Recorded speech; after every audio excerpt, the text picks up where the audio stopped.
VIP वाली बाग बकरी चाय, बाग बकरी पता नहीं कौन सी। ट्रेन में भी बिल्कुल मेन्यू खुल गया है, जो स्टेशन पे मंगवाना है मंगवा लो खाना। चाय कॉफी।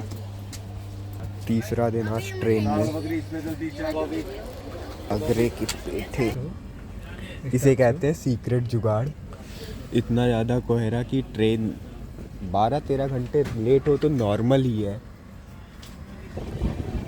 कोहरे के बादल लग रहा है पूरे यूपी में कुछ ही दिन पहले ही गिरे हैं। सारी ट्रेनों का यही हाल है,